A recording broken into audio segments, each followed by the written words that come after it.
1970s New York. The city was a mess. Uncollected trash piled high in the streets. Crime ran rampant. It seemed as though fear ruled the streets. It was a colossal decade for the city of New York. It marked a nadir, a low point, when a mounting fiscal deficit undercut municipal functions. Mayors and administrators slashed public budgets to a minimum. The city literally crumbled under the weight of austerity. By 1975, the city was on the verge of bankruptcy, and the future looked bleak. But simultaneously, underground culture surged with energy from subway graffiti writers and experimental theaters and gay bars. Musical artists embedded in the urban fabric turned to their craft with gusto. They formed loose networks of like minded artists based on shared cultural practices of making and appreciating particular styles of music. I am Ryan Purcell, and this is Soundscapes. Okay.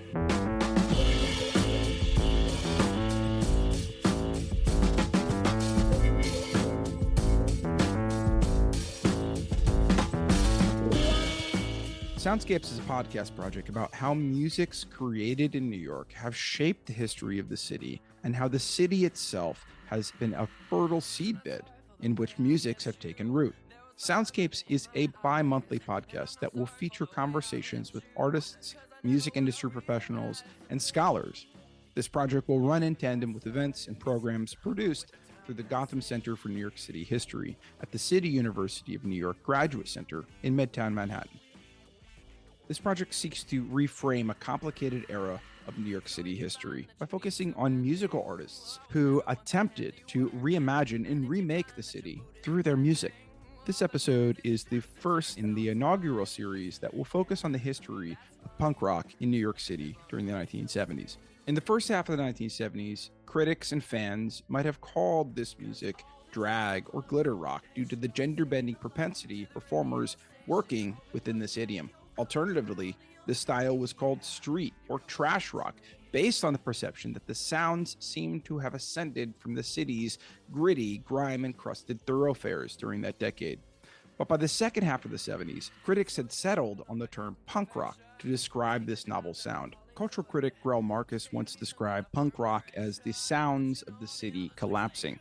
The 1970s was a fertile decade for the city of New York, in which ideas and art germinated in the detritus of the cityscape and the decline of the state apparatuses that kept it running. The birth of punk rock was a product of this fecund quality. The nascent punk rock scene was a social conglomerate of experimental theaters and unsigned local bands playing in seedy, no man's land venues. In the initial stirrings of the scene, the music conveyed concrete social cultural meanings that evidenced a sea change of gender roles that would ripple in society for decades. For a select group of bands with names like Queen Elizabeth, New York Dolls, the Backstreet Boys, the Harlots of 42nd Street, and even the Patti Smith Group, punk rock was a platform to forge transgender solidarity and visibility.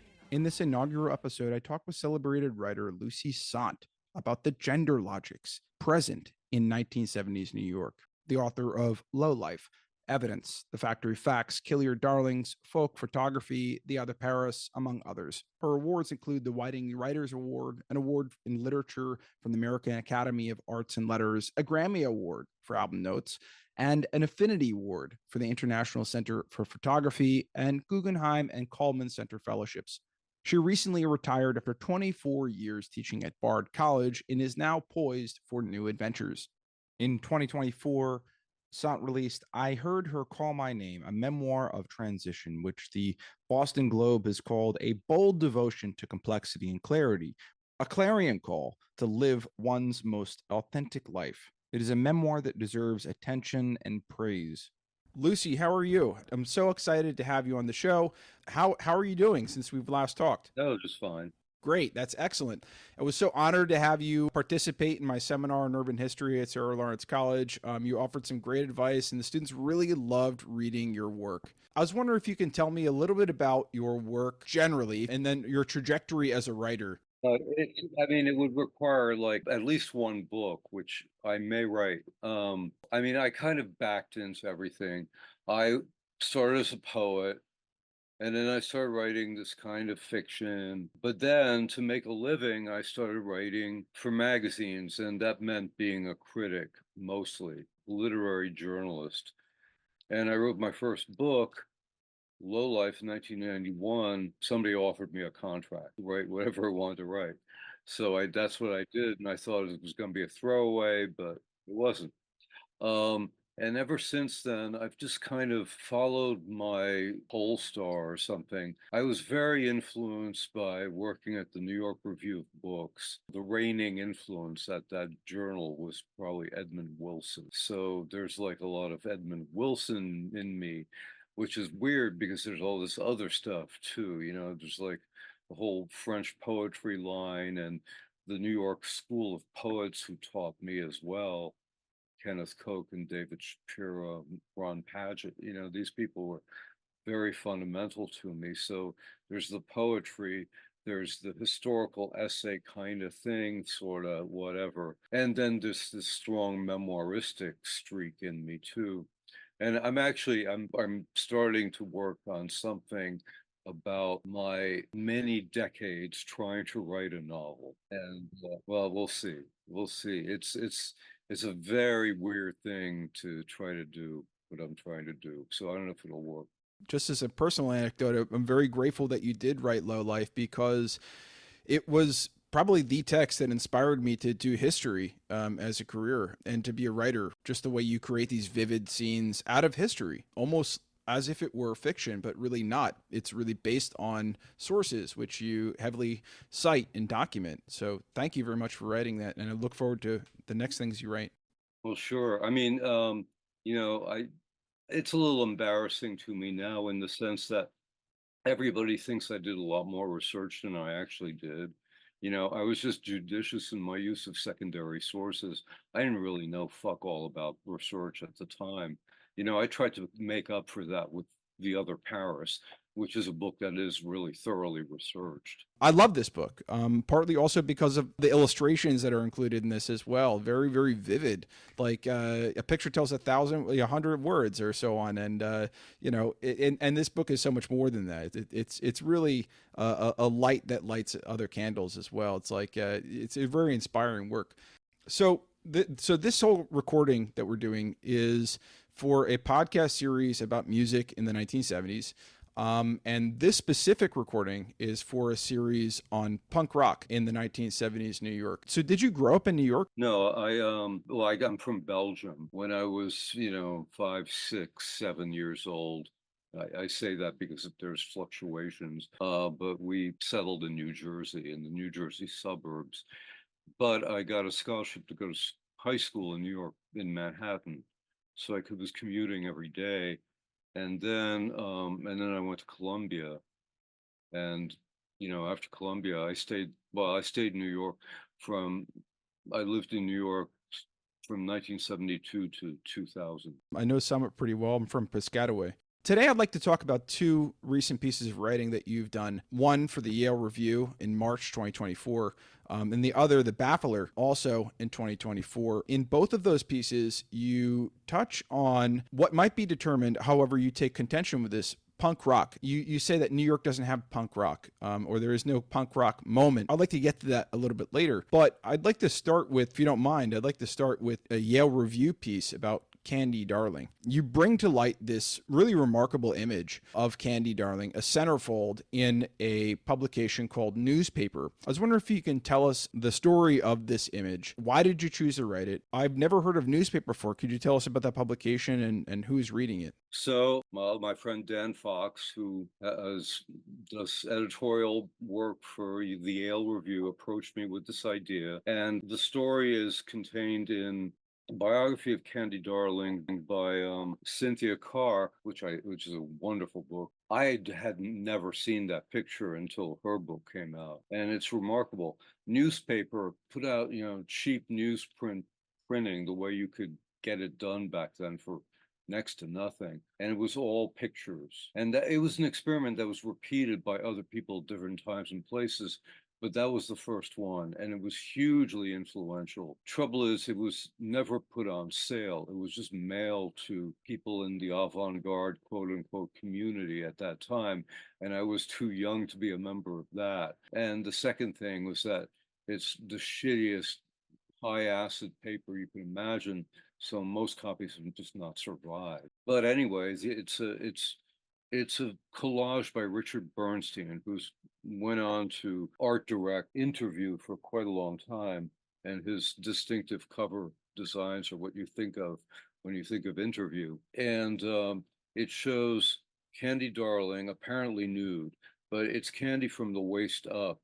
And then below that, you have some other pair of legs, who knows? And then stuck on top of that is a big penis from a third source. To Candy's friends, this was absolutely horrifying. They could not believe she'd done it, because she had this absolutely glacially perfect Hollywood star thing. She was made to be in the flashbulbs on the red carpet. Then to suddenly turn around and reveal this uncomfortable truth in the binary of that time, that was wild. And then, what her friends who objected at the time didn't even know that later that month is when she posed for Richard Avedon with other factory members, and she's right there. And that's not a collage, that's her standing there showing her penis. And it wasn't, nobody saw that picture until years after her death. But even so, her friends were retrospectively shocked that she'd done that. And there are two versions. There's the color one, which was like apparently hanging downstairs at Max's for years. I never saw it. And then the one that was in newspaper was also wheat pasted all over the Lower East Side for a day or two, the way those things went. So the centerfold that is featured in the overview, like Candy Darling laying down, the one arm up, that's a collage. That's a assemblage of different images. So that's great. I mean, to get that little bit of backstory behind there. So one of the things that I'm trying to do with this project is to bring together different conversations. So people that are interested in New York City history, they may have known about Candy Darling. They may know of Candy Darling. People that are interested in salsa may know who Candy Darling is. I don't know. But my assumption here is that not everyone knows who Candy Darling was. Would you mind backing up and giving a little synopsis about who Candy Darling was and why were she's significant today? Okay. So Candy Darling was born a male in Long Island in 1947, something like that. And but very early in life knew she was a girl and started getting affecting more and more female mannerisms. And then because she was living with her mother, had to like slip out of the house and into a miniskirt, so she wouldn't be seen. And she led this kind of double life until she went all the way over once she started hanging out at the Silver Factory with Warhol, and she became a superstar. And she was incredibly glamorous. Her photographs are unreal. And she was, by all accounts, pretty good as a film actress. She had this kind of disaffected, deliberately like downplayed style. That worked well. It countered the kind of screaming queen melodrama that was associated with transsexual performers. And well, she died of cancer, probably brought on by the all kinds of weird back alley chemicals she was injecting herself with, because it was very, very difficult to get legitimate doctors to prescribe you like estrogen and stuff like that. One of many, actually. Some of the greatest queens of our time died of that, like international crisis. They all died of these adulterated drugs that they were injecting. Like sounds like self-medication just to deal with the vicissitudes of life. That's right. So you mentioned the piece that, and also you mentioned this conversation that the color version of this portrait hung at Max's Kansas City. And from my research, I know that Max's Kansas City was also a music venue. Do you think that there was a relationship between Candy Darling and the music scenes rooted in Max's Kansas City and elsewhere? Yes and no. So Max's Kansas City, yeah, there was a downstairs and an upstairs. Downstairs was the restaurant, and the restaurant was made famous by, once again, Andy Warhol, because yet, a later factory was very near Max's. Um, and it attracted, Hollywood people, drug dealers, the exhibitionists. I mean, all kinds of people hung out downstairs at Max's. I never went there. I was in the wrong generation for that. I was also um, I was also unable to go see the last stand of the Velvet Underground at Max's upstairs in 1970. My mother wouldn't let me go. But as soon as I could, I started going to Max's. And I think I was remembering this the other day. I think the first act I saw at Max's was Martin Mull opening for Dan Hicks and his Hot Licks. That sounds like a great band. I've never heard of this band, but I do want to hear about them. Oh, well, it's a little too long for our purpose. You ever heard the term 70s, 30s? I haven't. It's the obsession that people in the 70s had for the 1930s. And there's like a million examples of this across the culture of that time.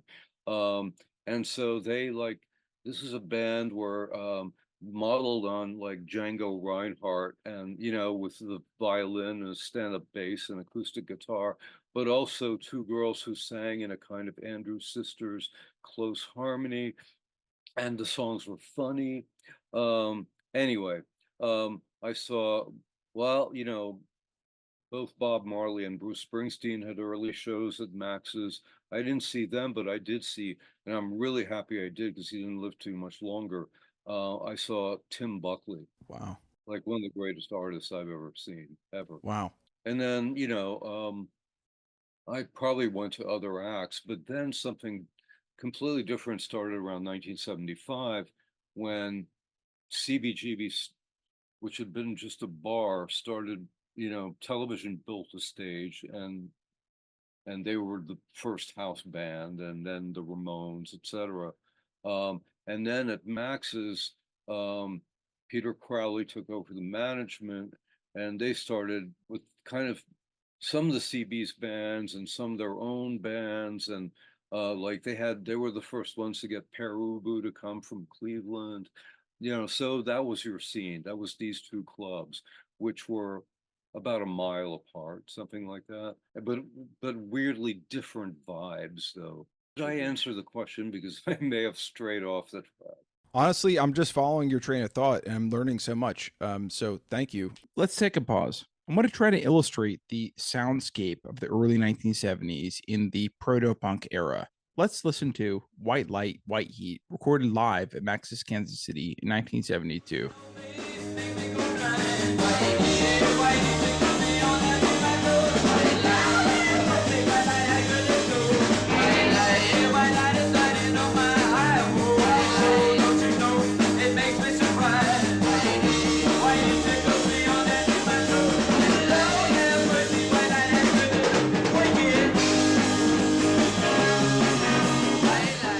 Now, here's the same band, the Velvet Underground. I heard her call my name from the album White Light, White Heat, recorded in New York City in 1968.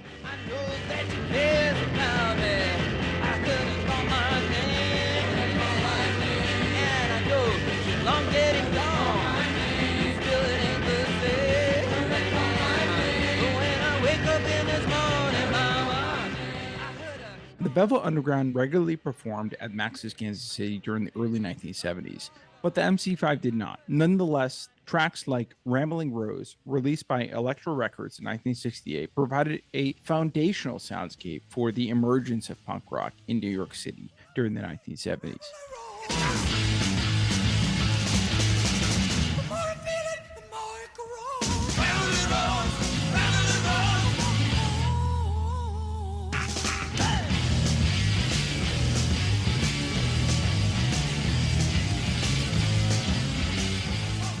Here's the Stooges, 1969. Well, it's 1969, okay. Walk across the USA. It's another year for me and you. Another year with nothing to do. It's another year for me and you. Another year with nothing to do.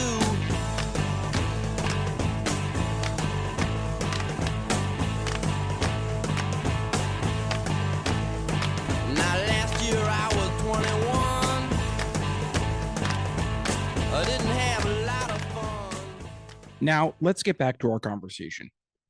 You mark this juncture. You said something new happens in 1975 just now, and is it sonic? Is it cultural? Is it social? What is this something new that takes place? Well, it's a conjunction of all those things. I mean, I was looking at, I wrote about it somewhere in some piece I have lost track of, that really I was thinking in teenage time because, I'm 19 years old at this point, and like 1973, 74, I turned 20.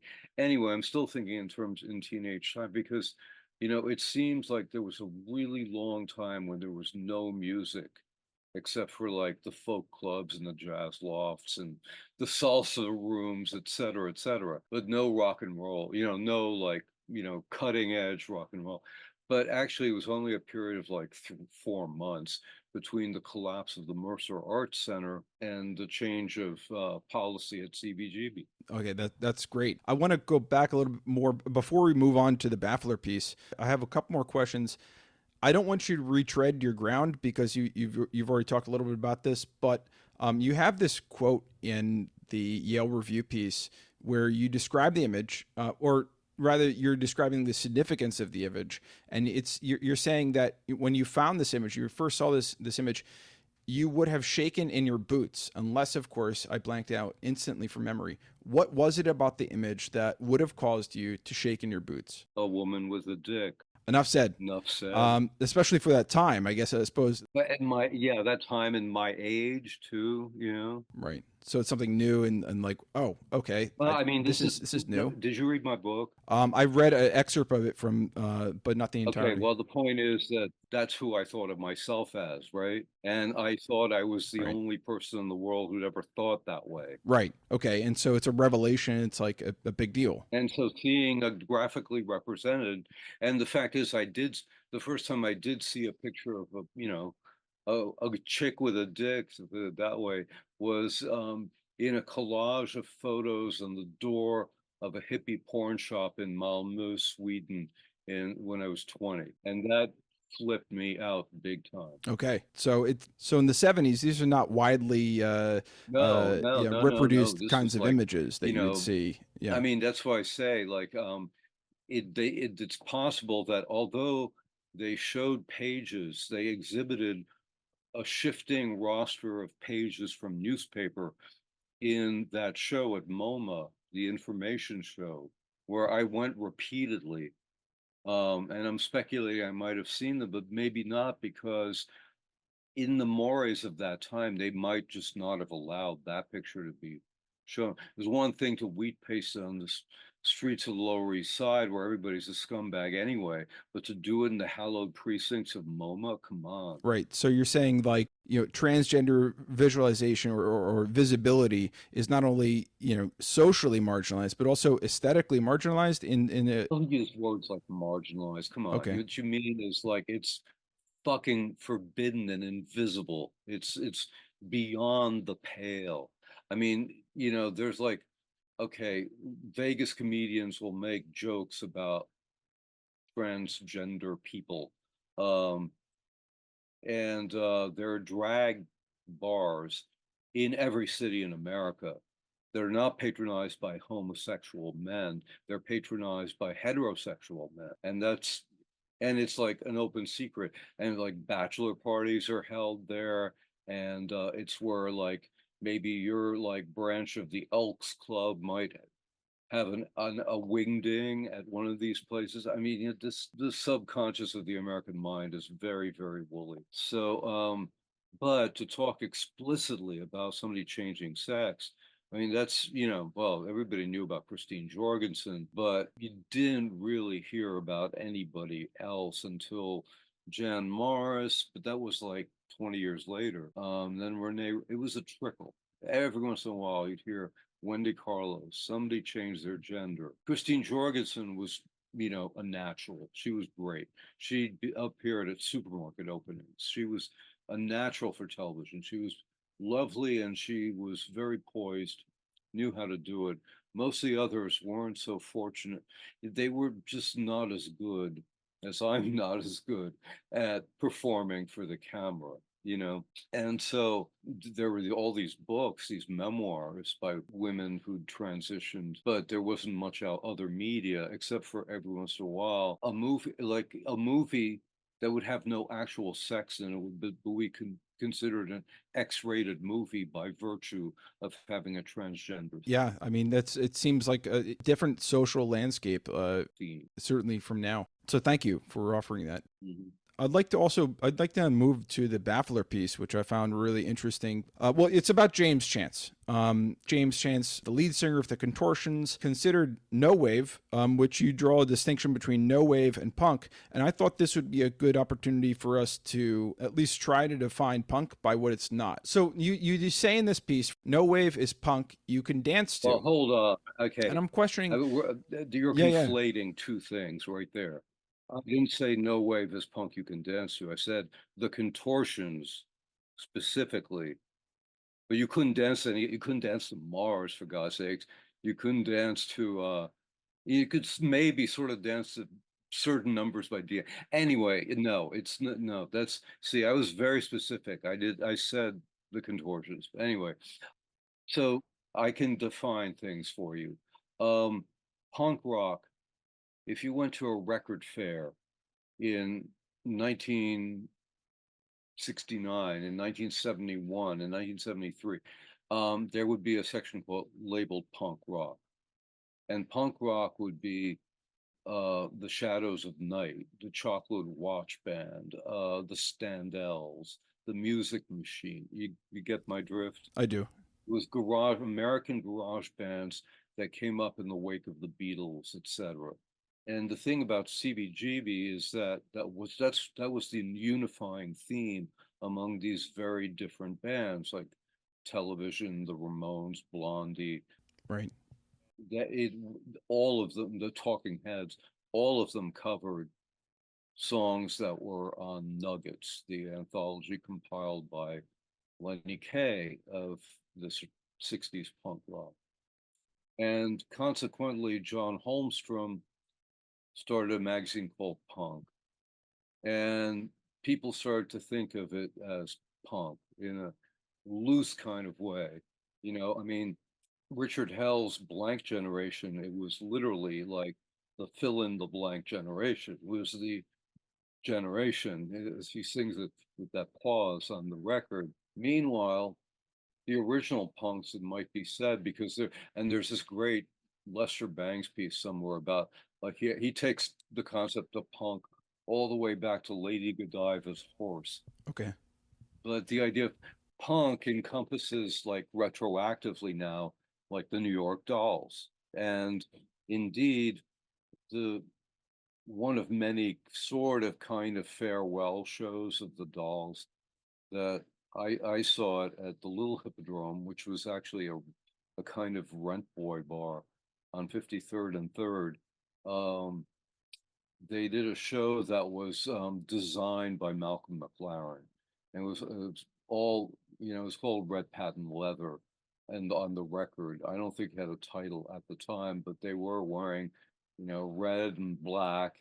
And there were all these hammers and sickles and stuff. And that was just, I think they did 2 shows, like consecutive nights, and that was it. And the record never came out, except many years later as a kind of bootleg. But Malcolm McLaren took those ideas back to London and started the Sex Pistols. And the Sex Pistols launched 1,000 ships.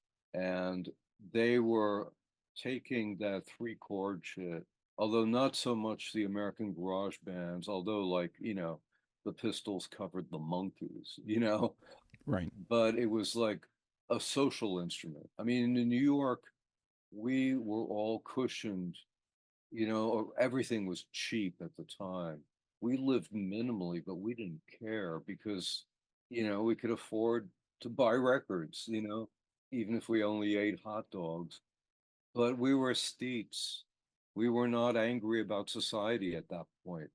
God knows. I mean, yeah, we kind of had the perfect welfare state in a way, it wasn't going to last, but we're all marked by it. Anyway, so the difference is that in London and then in LA and then in cities around the world, it became a tool for expression of social anger by kids who were like facing unemployment, um, who had these stark choices. We were cushioned also because like we went to college. It wasn't hard to do at that time. I got a scholarship, a lot of my friends got scholarships. It was about like not getting, it wasn't about getting a job. I could work in a bookstore. What the fuck? Who cares? I certainly didn't want some way of acquiring wealth, you know? And at that time it was possible to live like that. So we were temporarily not angry. It took, and then a few years later, I was reading, I'd been introduced to the work of the Situationist International, and I realized, why the fuck am I not angry? Anyway, so in London and LA and cities around the world, it became this, this spearhead of anger, which was not necessarily coherent.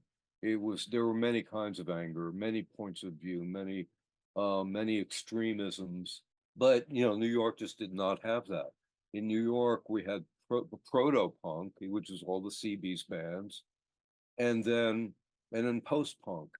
Post-punk, though, is a term I associate mostly with the British Isles, England and Scotland, also Australia and New Zealand.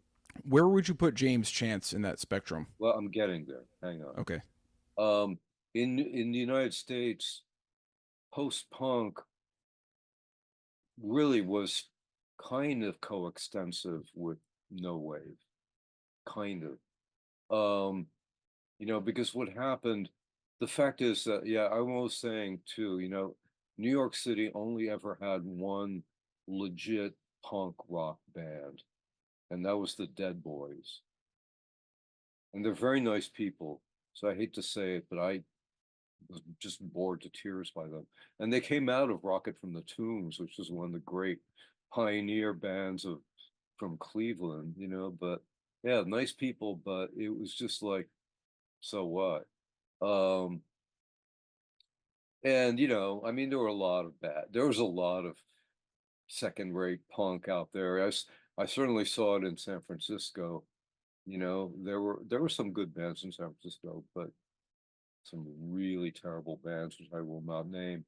So no wave, it seems to combust in part from the meeting of James Chance, a recent import from Milwaukee, and Lydia Lunch, who's like 16 and had just arrived in town. I was wrong in that piece. She's not from Buffalo. She's from Rochester. So those two started Teenage Jesus, and then James started the Contortions. And meanwhile, I knew Robin, who started DNA with Ardo, and Mars. I didn't know any of those people. They were like, we didn't have any friends in common, I don't think. So it was very incestuous, but also, the scene was getting big enough that you didn't necessarily know everybody by sight anymore. Because I kid you not, in 1975, you could be on the subway and you could pick out like people you'd seen at CBGBs because the scene was so small. So you might not have known people's names, but they're all familiar by sight. You would recognize them, in other words, on the street. Yeah. Moving from punk to however we get to no wave. So are we talking about like a social scene that is evolving, but also like stylistically it's evolving in other ways too, right? Well, yeah. I mean, one thing that as distinct from the original CB scene and what continued to go on at CB's while No Wave was happening, because No Wave was not really welcome at CBGB's, so they mostly played Max's. Right. There were exceptions. Um, so what they have in common is what the No Wave has in common, as distinct from this other scene, is art school. You know, they're like artists, so many visual artists involved in this scene. Almost every band in that lineup involves, you know, like actual paint on canvas kind of artists. So the music is very conceptual. It's the contradiction is that it's very primal, especially like Teenage Years and the Jerks, but it's also very conceptual at the same time. Right. And it's messing with song form. It's messing with how you use instruments. And it's, you know, performance wise, it's Dada. It It's sounds either like a group of artists is confrontational or very, it's blank, concerned with you know. ideas and manipulating ideas and experimenting across the board. The other thing about it is that you could say that, you know, punk, see, one of the things about punk as as it came to be expressed in London and LA, to the difference of New York City, is that in those places it's very associated with youth. Like, you know, by the time you're 20, you're too old already. Like the ideal punk band is like 15, 16 years old. And of course, you know, by this point, Debbie Harry and Patti Smith are both well into their 30s, you know. So New York is different that way. And in fact, No Wave, one thing you could say about it is that it's adult punk. It's got the anger of punk, but it's about adult concerns. It's about specific kinds of alienation that you're just not experiencing when you're 16 or 17. Okay, so the punks grew up, in other words. Right. Okay. Getting back to the Dead Boys, I often group Dead Boys, and maybe this is like the retrospective stuff that you like the reconceptualization of punk retrospectively. I often link them to probably temporarily to the Dictators. Do you have any opinions about, like, do you remember the Dictators? Do you I remember the Dictators very well. They were hilarious, Yeah. you know. I remember fondly, for example, their feminist anthem, "Broads Are Equal." Okay. And I used to go to Manitoba's, and Richard Manitoba read my book and often talked to me about it. No, the Dictators were not at all like the Dead Boys. These were older guys, um, and they were well, they were, you know, representative of a certain kind of Jewish kid from Nassau County, very, you know, very smart, um, and very satirical. Their lyrics were hilarious often.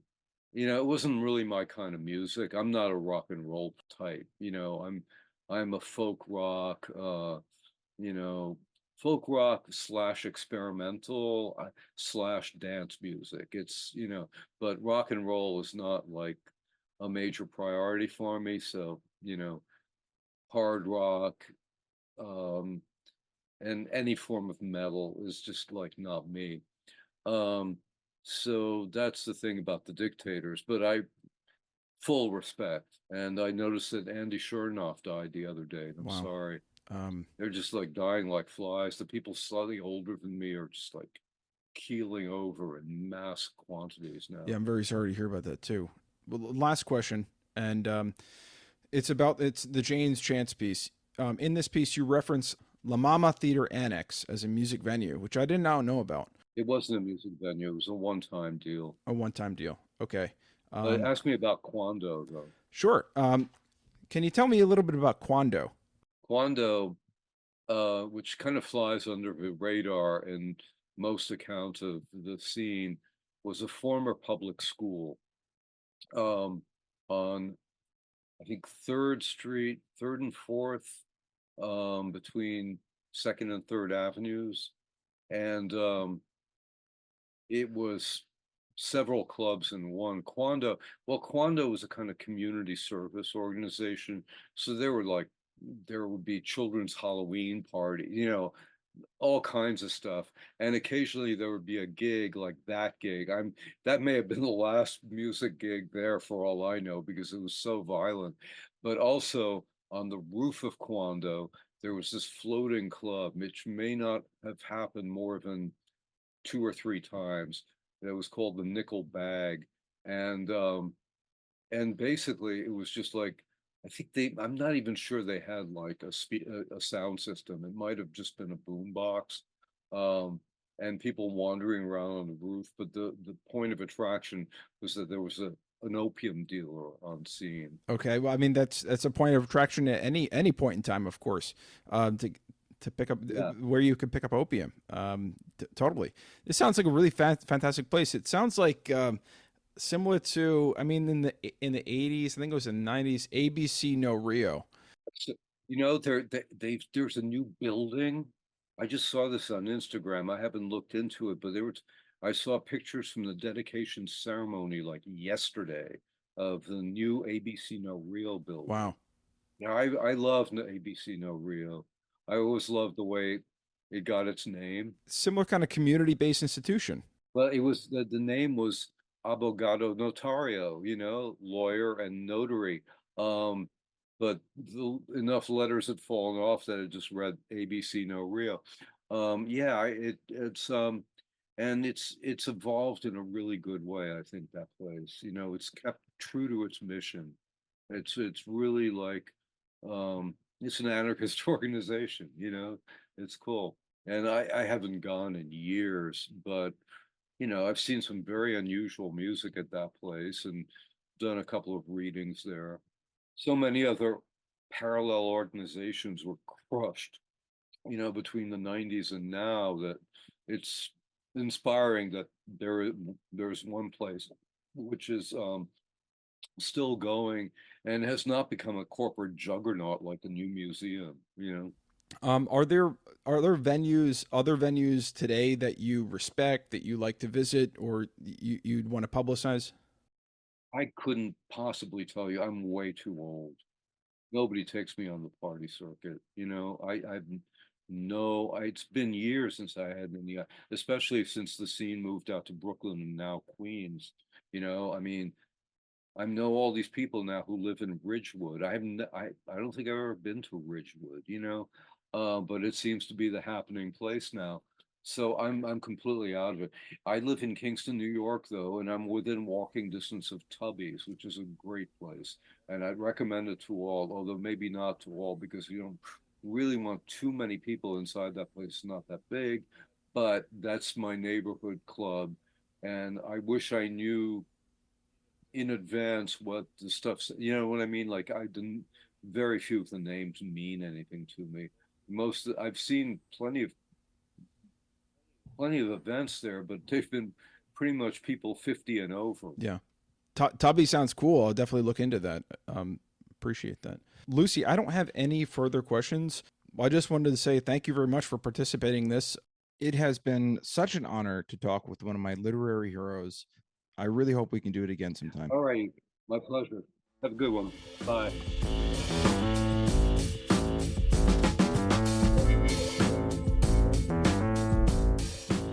That was my conversation with Lucy Sante. I really hope it was as fun to listen to as it was to record. In the next episode, we talked to Tony Zanetta. He was the manager of David Bowie's debut American tour in 1972. We will be talking about Wayne County at the Trucks, a one-night-only show staged in Manhattan. It was an epic performance that set the stage for the rocket that was known as punk rock. To stay tuned to what's going on at Soundscapes, please subscribe. You'll get notifications when the next episodes drop, and information about events associated with the podcast. A special thanks goes to Will Riley for providing the theme song for this podcast. Thanks also to the Gotham Center for New York City History at the CUNY Graduate Center in Manhattan, to New York Humanities, and to my home institution, Sarah Lawrence College. Finally, thank you for tuning in. This is just the beginning of our journey, and I hope you come along for the ride. Until next time, I'm Ryan Purcell. Hoping one day you'll come around and you'll see, yeah, you're coming back to me.